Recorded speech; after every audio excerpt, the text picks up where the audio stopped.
8월 11일 하나님께서 자기 백성과 맺을 새 언약. 여호와의 말씀이니라. 보라, 날이 이르니 내가 이스라엘 집과 유다 집에 새 언약을 맺으리라.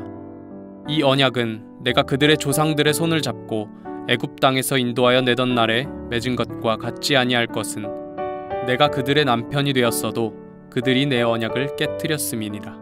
여호와의 말씀이니라.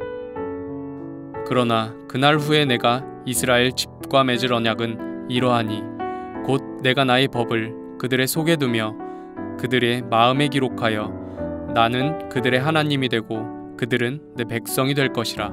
여호와의 말씀이니라. 예레미야 31장 31절에서 33절. 하나님께서는 자신의 백성에게 바벨론에서 70년의 포로 생활을 한 후에 그들의 땅으로 돌아오게 하겠다고 약속하셨다. 따라서 그들이 자기들의 나라로 돌아오는 것은 순전히 하나님의 은혜이다. 그러나 가나안 땅으로 돌아오는 것만으로는 그들의 순종과 평안이 보장될 수 없다. 하나님께서는 자신의 종 선지자를 그들에게 끊임없이 보내 죄에서 돌아오라고 외치셨다. 그러나 그들은 돌아오지 않았을 뿐만 아니라 돌아올 수 없었다. 바벨론의 포로 생활에서 돌아온다고 할지라도 그들의 마음에 근본적인 변화가 일어나지 않으면 그들이 하나님께 돌아와 순종하는 것은 불가능하다. 하나님께서는 그들의 마음의 근본적인 변화와 관련하여 모세와 선지자들을 통해 말씀하셨다. 이것이 바로 마음의 할례다. 사실 하나님의 백성이 순종하지 못하는 근본적인 문제는 그들이 마음이 할례를 받지 못했기 때문이었다. 그들이 마음의 할례를 받지 못한 결과 그들의 귀 역시 할례를 받지 못해 하나님의 말씀을 듣고도 순종할 수 없었다. 이러한 근본적인 문제를 해결하는 것이 하나님께서 본문에서 약속하시는 이스라엘 집과 유다 집에 맺으실 새 언약이다. 하나님께서 그의 온 백성과 새 언약을 맺을 시점은 그들이 바벨론의 포로 생활에서 돌아온 이유다. 31절에 보라, 날이 이르리니와 33절에 그날 후에 란 표현은 이 사실을 분명하게 한다. 하나님께서는 새 언약이 가져올 마음의 근본적인 변화에 대하여 선지자 에스겔을 통하여도 말씀하셨다.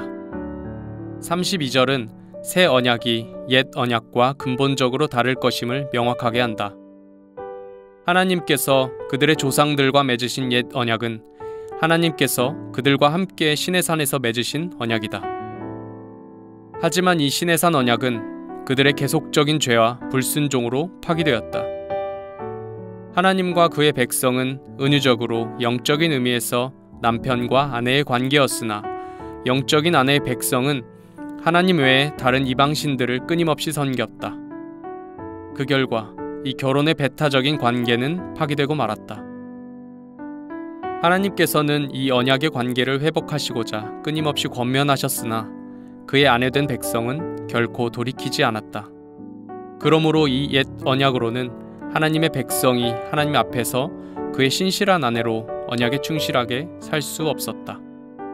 그래서 하나님께서는 그들과 새 언약을 맺겠다고 약속하신 것이다. 33절에서 34절은 새 언약의 근본적인 새로운 점을 상세하게 설명한다. 옛 언약과 새 언약의 근본적인 공통점은 하나님께서 모세를 통해 주신 율례의 법도와 새 언약의 법도가 동일하다는 것이다. 이 점에서는 옛 언약과 새 언약 사이의 차이점이 전혀 없다.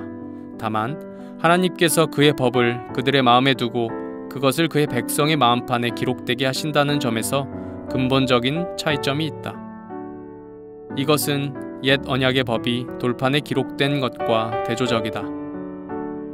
하나님의 법이 마음판에 기록될 때 마음에는 근본적인 변화가 일어난다.